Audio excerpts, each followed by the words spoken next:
శివ మహాపురాణంలో కోటి రుద్ర సంహితలో 5th chapter. ఇక్కడ రేవా నది యొక్క తీరం దగ్గర ఎన్నో రకాల శివలింగాలు ఉన్నాయని, వాటి మాహాత్మ్యము, ఆ వర్ణన క్రమంలోనే ఒక బ్రాహ్మణ పతి పత్నుల యొక్క వృత్తాంతాన్ని కూడా ఇక్కడ చెప్పబడింది. సూత ఉవాచ కాలాంజలి గిరో దివ్యే నీలకంఠో మహేశ్వర లింగరూప సదా చైవ భక్తానందప్రద సదా. సూతుల వారు మళ్ళీ ఆ శౌనకాది మునులకు ఇలా చెప్తున్నారు. దివ్యమైన కాలాంజర పర్వతం దగ్గర నీలకంఠ అన్న నామంతో మహాదేవుడు యొక్క లింగ రూపం ఉన్నది. అక్కడ ఆ పరమేశ్వరుడే ఆ లింగ రూపంలో సదా నివాసం చేస్తూ ఉంటాడు. అయితే ఈ భక్తజనులకి సర్వదా ఆనందాలు ప్రసాదిస్తూ ఉంటాడు. మహిమ తస్య దివ్యోస్తి శృతి స్మృతి ప్రకీర్తితః తీర్థం తదాఖ్యయా తత్ర స్నానాత్ పాతక నాశకృత్. దాని మహిమ అన్నది చాలా దివ్యమైనది. దాని వర్ణన వేదం స్మృతులు ఇవన్నీ కూడా చేసి ఉన్నాయి. అక్కడ నీలకంఠ అన్న నామ తీర్థం కూడా ఉన్నది. ఆ తీర్థం దగ్గర ఎవరైతే స్నానం చేస్తున్నారో ఆ స్నానం చేసినంత మాత్రం చేత సకల పాపాలు కూడా నశించిపోతాయి. రేవా తీరే యాని సంతి శివలింగాని సుప్రతాః సర్వసౌఖ్యకరాని తేషాం సంఖ్యాన విద్యతి. ఓ సువ్రతుల్లారా, అంటే సద్గుణాలతో సంపన్నంగా ఉంటూ సదా ఎప్పుడు సదాచారాన్ని ఆచరణలో ఉన్నవాళ్ళు, వాళ్ళందరినీ ఉద్దేశించి సూతుల వారు మళ్ళీ ఇలా చెప్తున్నారు. రేవా నది యొక్క తీరం దగ్గర ఎన్నైతే శివలింగాలు ఉన్నాయో దాని వర్ణన అన్నది అంటే ఇన్ని అని లెక్కించడానికి వీలు కానటువంటివన్నీ కూడా అక్కడ ఎన్నో ఉన్నాయి. అవన్నీ కూడా ఎప్పుడూ సుఖాల్ని ప్రసాదిస్తూ ఉంటాయి. సాచారుద్రస్వరూపాహి దర్శనాత్ పాపహారిక తస్యాం స్థితాశ్చాయే కేచిత్ పాషాణః శివరూపిణః. సాక్షాత్ ఆ పరమేశ్వరుడే రుద్రస్వరూపమే. అక్కడ ఆ దర్శన మాత్రం చేత అంటే ఆయన స్వరూపంగా ఉన్న ఆ లింగాలు ఆ రేవా తీరం దగ్గర వాటిని దర్శించినంత మాత్రం చేత కూడా సకల పాపాలు కూడా నశించిపోతాయి. అలాగే అక్కడ మళ్ళీ అంటే ఎటువంటి వారికైనా సరే ఆ పరమాత్మ యొక్క దర్శన భాగ్యం ద్వారా, అందుకే ఇక్కడ అది ఉన్నది ప్రతిదీ కూడా ఆ పరమాత్మ యొక్క శివస్వరూపమే. అందుకే పాపాలన్నీ కూడా నశింపచేస్తుంది. తథాపి చ ప్రవక్ష్యామి యతాన్యాని మునీశ్వరాః ప్రధాన శివలింగాని భుక్తి ముక్తి ప్రధాని చ. అయితే మహామునులరా, ఆ శివలింగాల దర్శనం అన్నది ఏం చేస్తాయంటే భోగాలు ఇంకా మోక్షాలు రెండూ కూడా ప్రసాదిస్తాయి. అందుకే అటువంటి శివలింగాల యొక్క వర్ణన అన్నది ఇక్కడ నేను యథోచిత రూపంలో మొత్తం అంటే యథాతథంగా తెలిసింది తెలిసినట్టుగా విన్నది విన్నట్టుగా మీకు ఇప్పుడు నేను చెప్తున్నాను.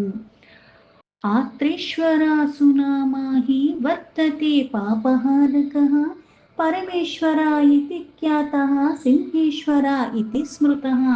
అక్కడ అత్రేశ్వర నామలింగం ఉంది. ఇది కూడా సకల పాపాలని తొలగిచ్చేస్తూ ఉంటుంది. అదే ప్రకారంగా పరమేశ్వర ఇంకా సింహేశ్వర నామలింగాలు కూడా ఉన్నాయి. రామేశ్వరశ్చ తదా ఛాత్ర కుమారేశ్వర ఏవ చ పుండరీకేశ్వర ఖ్యాతో మండపీశ్వర ఏవ చ.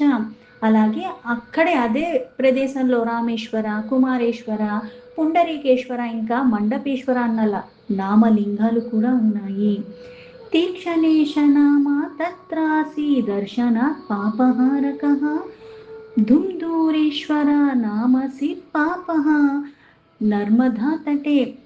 అలాగే ఆ నర్మదా నది తీరం దగ్గర కూడా అంటే దర్శన మాత్రం చేత అంటే వాళ్ళు చూపు అక్కడ పడి వాటిని నువ్వు చూసినంత మాత్రం చేత సకల పాపాలు తొలగిపోతాయి. అలాగే తీక్షణేశ్వర నామలింగము అది కూడా సకల పాపాలని తొలగిచ్చేస్తుంది. అలాగే ధుంధురేశ్వర నామలింగం కూడా. శూలేశ్వర ఇతి ఖ్యాతస్తథా కుంభేశ్వరః స్మృతః కుబేరేశ్వర నామాపి తథా సోమేశ్వరః స్మృతః. నీలకంఠో మంగళీశో మంగళాయ తను మహాన్ మహాకపీశ్వరో దేవః స్థాపితో హి హనుమత. శూలేశ్వర, కుంభేశ్వర, కుమేనేశ్వర, ఇంకా సోమేశ్వర నామ లింగాలు కూడా అక్కడ బాగా ప్రసిద్ధి చెంది ఉన్నవి. నీలకంఠ ఇంకా మంగళేశ, మహామంగళ అవి కూడా ఉన్నాయి.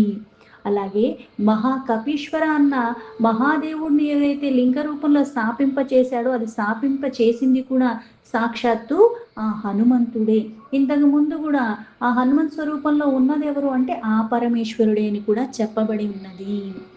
తతశ్చ నందికో దేవో హత్యాకోటి నివారక సర్వకామార్థదశ్చైవ మోక్షదోహి ప్రకీర్తిత. ఇదే క్రమంలో కొన్ని కోటాను కోట్లు హత్యలు చేసేటువంటి పాపరాశితో ఉన్నవాళ్ళు కూడా, అంటే దర్శన మాత్రం చేత ఎటువంటి పాపాలైనా ఎన్నున్నా సరే అవన్నీ కూడా నశించిపోతాయి.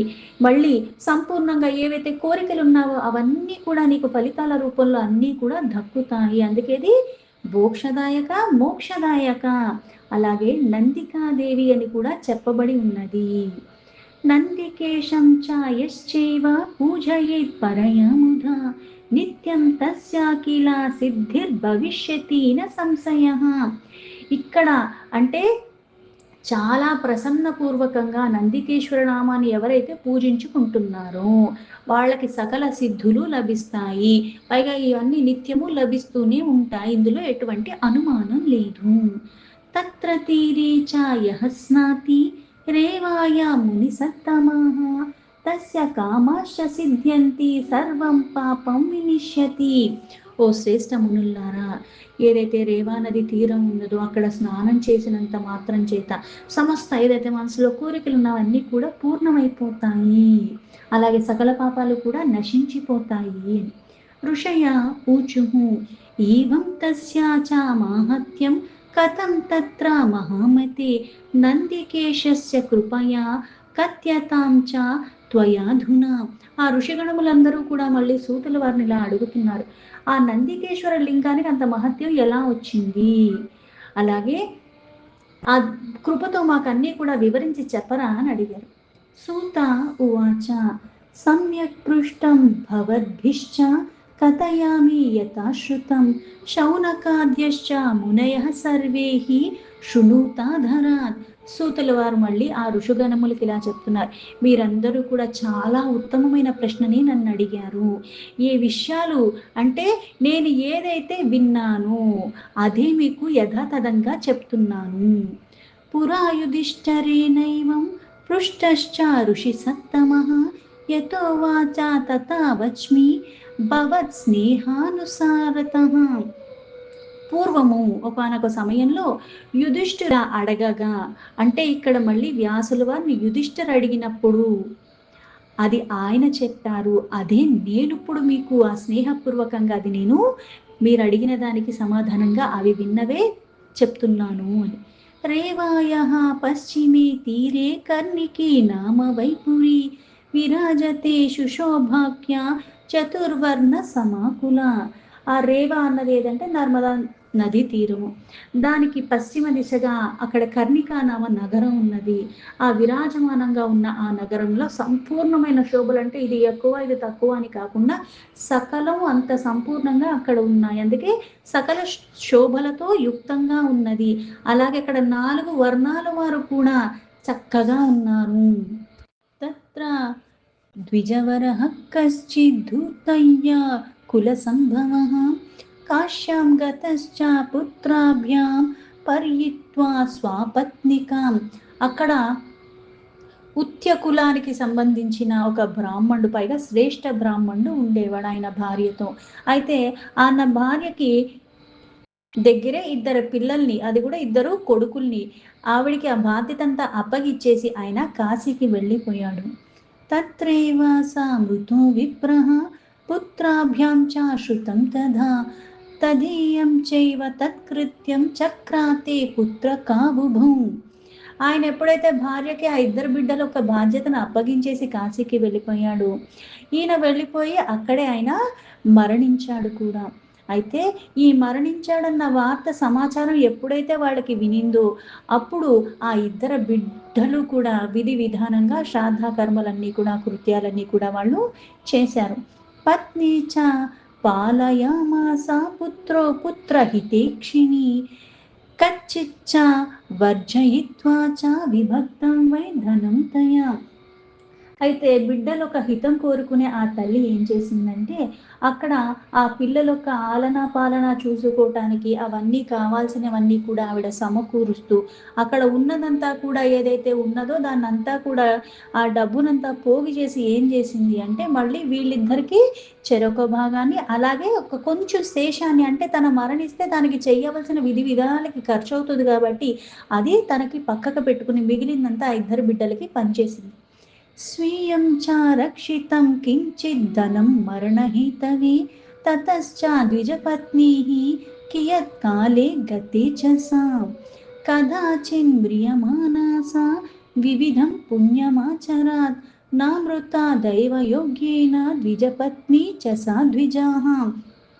మరణకాలం తర్వాత మళ్ళీ బిడ్డలకి కష్టం కలగకూడదని ఇంత ఆలోచించుకుని సురక్షితంగా కాస్త డబ్బు తన దగ్గర పెట్టుకుని తతమా ఈ బిడ్డలకి పంచి పెట్టేసింది. అయితే కొద్దిగా కాలం గడిచిపోయిన తర్వాత ఆవిడికి మరణకాలం అన్నది ఆసన్నమైంది. కానీ ఇక్కడ ఆ మరణకాలం ఆసన్నమైనప్పటికి కూడా ఈవిడ ప్రాణాలు వెళ్ళట్లేదు. అంటే ఎన్నో పుణ్యప్రదమైన కార్యక్రమాలు ఎన్నో చేసింది ఆ ద్విజుడొక్క భార్య. అయినా సరే దైవయోగ్య కారణంగా ప్రాణం మాత్రం అక్కడ ఆవిడ విడిచిపెట్టలేకపోతుంది. యథా ప్రాణాన్నముచే మాతా దైవతయోశ్చ సా తథా దృష్ట్వా జననీ కష్టం పుత్ర కావుచతుస్తథా. దైవ వశం కారణంగా ఆవిడ ప్రాణాలైతే వెళ్ళట్లేదు. అయితే ఇద్దరు బిడ్డలు తల్లి దగ్గరికి వచ్చారు. తల్లి పడుతున్న కష్టాన్ని చూసుకుంటూ ఆ ఇద్దరు పిల్లలు కూడా తల్లితో ఇలా చెప్తున్నారు. పుత్ర ఊచతు కిం న్యూయం విద్యతే మాతః కష్టం యద్విద్యతే మహత్ వ్రియతాం తద్రుతం ప్రీత్యా తదావం కరమామహి. ఆ పిల్లలు తల్లితో ఇలా అన్నారు, తల్లి ఏదో ఒక్కటి నీ మనసులో పెట్టుకున్న కారణంగా నువ్వేదో చెప్పలేకపోతున్నావు, అందుకే ఆ ప్రాణం అన్నది విడవలేకపోతున్నావు. నిన్ను ఏదో లోపల బాధిస్తున్నది, నీకంత కష్టం ఏమొచ్చింది, నువ్వు ఏది చెప్పాలనుకుంటున్నావు, త్వరగా మాకు అదేది ఉంటో మాకు చెప్పు, నీ మీద ప్రేమ కొద్దీ అది నేను నెరవేర్చడానికి మేము ప్రయత్నం చేస్తాము అని. సూత ఉవాచ తచ్చుత్వోక్తం తయా తత్ర న్యూనం మే విద్యతే బహు తదేవ క్రియతే చేద్వే సుఖేన మరణం భవేత్. సూతుల వారు మళ్ళీ ఇలా చెప్తున్నారు. ఎప్పుడైతే బిడ్డలు ఇద్దరు తల్లిని అడిగారు, అంటే నీకు ఏదైతే లోపల ఉన్నదో దాని కారణంగా నువ్వు ఈ శరీరాన్ని విడవలేకపోతున్నావు, అంత కష్టాన్ని అనుభవిస్తున్నావు, అందుకని మాకు చెప్పమ్మా, అది నేను నెరవేరుస్తానని చెప్పారు. ఆ మాటలు విన్న తల్లి, అంటే నిజంగానే మీకు నా మీద అంత ప్రేమ ఉంటే, అది నిజంగానే మీరు నెరవేర్చాలి, నాకు మృత్యు అన్నది సుఖంగా కావాలి అనుకుంటూ నాకు సుఖాలు ప్రసాదించాలని మీరు నిజంగా భావిస్తే, జ్యేష్ఠపుత్రశ్చ యస్తస్యాస్తేనోక్తం కథ్యతాం త్వయా కరిష్యామి తదేతద్ధి తయా చ కథితం తథా. అందులో పెద్దవాడైన కొడుకు మళ్ళీ అమ్మతో ఇలా చెప్తున్నాడు, అంటే నిజంగా చెప్పమ్మా, నేను నిజంగానే నెరవేరుస్తాను, అది నేను నీ ఏదైనా సరే కోరిక మనసులో ఉన్నది నాకు చెప్పు, నేను అది నెరవేరుస్తాను అని చెప్పాను. ద్విజపత్న్యు ఉవాచ శృణు పుత్ర వచః ప్రీత్యా పురాసీన్మే మనః స్పృహ కాశ్యాం గంతుం తథా నాసీదీదాని మ్రియతే పునః.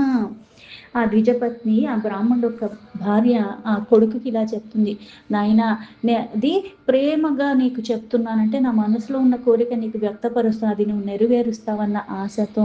నాకు కూడా కాశీకి వెళ్ళాలని చాలా కోరిక ఉండేది, కానీ ఆ సమయంలో అవ్వలేదంటే బిడ్డల బాధ్యత నాకు అప్పచెప్పేసి భర్త అయితే వెళ్ళిపోయాడు, ఈవిడ వెళ్ళలేకపోయింది. అయితే ఇప్పుడు నాకు మరణకాలం కూడా ఆసన్నమైపోయింది, కానీ నేను ఇంకా ఇక్కడే ఉన్నాను. మామాస్తేని త్వయా పుత్రా క్షేపణీయాన్ యతంద్రితం గంగాజలే శుభం తేద్య భవిష్యతి న సంశయః. అందుకే నాయన, నువ్వు ఆలస్యాన్ని అన్నిటినీ విడిచిపెట్టి, అంటే నా అస్థికలైనా సరే కనీసం కాశీలో కలుపుతావా, అంటే కాశీకి నేను వెళ్ళాలనుకున్నాను కానీ నేను వెళ్ళలేకపోయాను, అందుకని నా అస్థికలైనా సరే నువ్వు కాశీలో కలుపుతావా, అప్పుడు నీకు కళ్యాణప్రదంగా జరుగుతుంది, ఇందులో ఎటువంటి సంశయం లేదు, నా ఒక్క కోరిక ఇదే అని చెప్పింది. సూత ఉవాచ ఇత్యుక్తే చ తయా మాత్ర సాజ్యేష్ఠతనయో బ్రవీత్ మాతరం మాతృభక్తస్తు సువ్రత మరణోన్ముఖి. సూతుల వారు మళ్ళీ ఇలా చెప్తున్నారు.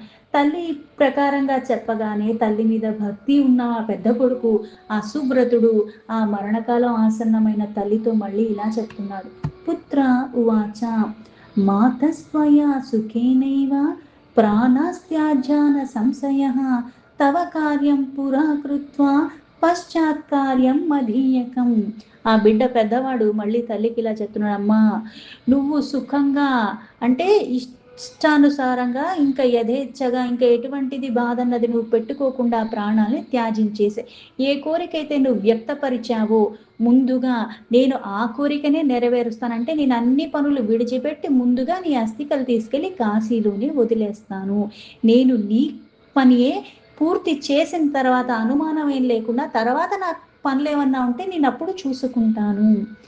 ఇతి హస్తే జలం దత్వా యావత్ పుత్రో గృహం గతః తావత్ సా చామృత తత్ర హర స్మరణ తత్పర. ఈ తర్వాత ఆయనని విడిచిపెట్టారు, వాళ్ళు ఇంటికి వెళ్ళిపోయారు. అప్పుడు ఆ పరమేశ్వరుణ్ణి ధ్యానిస్తూ ఉండి ఆ తల్లి ఆ ప్రాణాన్ని చివరి శ్వాసను విడిచిపెట్టింది. తస్యాశ్చైవాతు యత్కృతం తత్సర్వం సంవిధాయ సహ మాసికం కర్మ కృత్వా తు గమనాయ ప్రచక్రమి. ద్వయోః శ్రేష్ఠతరోయో వైసువాదో నామ విశ్రుతః తదస్తీని సమాధాయ నిస్సృతస్తీర్థ కామ్యయ. అప్పుడు అక్కడ ఏవైతే పనులున్నాయో అవన్నీ కూడా భక్తిభావంతో తల్లికి ఇచ్చిన మాటకు ఈయన అన్నీ కూడా ఏవైతే విధి విధానంగా చేయవలసిన క్రతువులన్నీ చేసిన తర్వాత, పిండ ప్రధానాది ఇటువంటి కార్యక్రమాలన్నీ చేసిన తర్వాత అక్కడ కాశీకి వెళ్ళటానికి సిద్ధపడిపోయాడు. ఈ సిద్ధపడిపోయి ఆయన ఏం చేశాడంటే మళ్ళీ ఆ పెద్ద కొడుకు ఆయన సువధ అన్న నామంతో ప్రసిద్ధి చెందినవాడు. ఈ అస్థికలన్నీ తీసుకుని తీర్థానికి వెళ్ళాలన్న కోరికతో ఈయన చెయ్యవలసినవన్నీ కూడా అక్కడ సమకూర్చుకున్నాడు.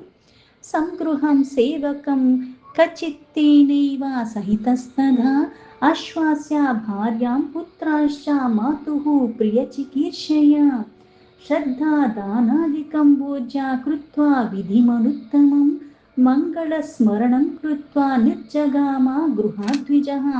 ఆ శ్రద్ధ దానాదులు ఇవన్నీ కూడా చేసిన తర్వాత మళ్ళీ బ్రాహ్మణ భోజనాలు ఉత్తమ విధి విధానాలన్నీ కూడా చాలా చక్కగా అన్నీ చేసుకున్న తర్వాత ఆయన భార్యకి ఆ పిల్లలకి అలాగే అక్కడ ఉన్న ఎవరైతే సేవకుడు ఉన్నాడో ఆ సేవకుడు కూడా అన్నీ చెయ్యవలసినవన్నీ చెప్పిన తర్వాత అక్కడ మళ్ళీ మంగళస్మరణ అన్నీ చేసుకున్న తర్వాత ఆ ద్విజుడు ఇంట్లోంచి బయలుదేరాడు కాశీ కోసమని తల్లి యొక్క అస్థికలు అక్కడ కలపటానికి. తద్దినే యోజనం గత్వా 20 గ్రామకేషుభి ఉవాసాస్తం గతే భానో గృహే విప్రస్య కస్యచిత్. ఆ రోజు 1 యోజన దూరం వరకు సూర్యాస్తం అయ్యేదాకా కూడా వెళ్ళిపోయాడు. తర్వాత 20 అన్న నామ ఒక గ్రామానికి చేరుకున్నాడు. ఆ బ్రాహ్మణుడు అక్కడ వెళ్ళి ఏదో ఒక బ్రాహ్మణుని ఇంట్లో నివాసాన్ని కుదుర్చుకున్నాడు. చక్రే సంధ్యాతి సత్కర్మ సా ద్విజో విధిపూర్వకం స్తవాది కృతవాస్తత్ర శంభోరద్భుత కర్మణ. దాని తర్వాత ఆ ద్విజుడు విధి విధానంగా సంధ్యాది వందనాలు ఇటువంటి కర్మలన్నీ కూడా చేసుకున్న తర్వాత ఆ క్రియాకలాపాలన్నీ కూడా మళ్ళీ చేసుకుని మళ్ళీ పరమేశ్వరుడు స్తుతించుకుంటూ అలా గడిపేశాడు. సేవకేన తథా యుక్తో బ్రాహ్మణః సంసితస్తథా యామినీ చాగత తత్ర ముహూర్తద్వయ సంహిత. ఏతస్మిన్నంతరే తత్రేకామాశ్చర్యమద్భుతదా శృణోదాదరాత్తశ్చ మునయో వై వదామ్యహం. ఈ ప్రకారంగా సేవకుడి సహితంగా ఆ బ్రాహ్మణుడు అక్కడ నివసించాడు. దాని తర్వాత ఒక ముహూర్త కాలం ఆ రాత్రి కూడా గడిచిపోయింది. ఆ తర్వాత మునుల్లారా, ఈ మధ్యలో చాలా ఆశ్చర్యకరమైన సంఘటన ఒక్కటి జరిగింది. అదంతా కూడా మీరు అడిగిన విధి విధానానికి మీ భక్తికి ఆ ప్రసన్నతతో మీ అందరికీ నేను చెప్తాను. అందుకే నేను ఇవన్నీ కూడా వివరాలు మీకు చెప్తున్నాను అన్నాడు సూతుల వారు. దీంతో శివమహాపురాణంలో కోటి రుద్ర సంహితలో 5th చాప్టర్ సంపూర్ణం.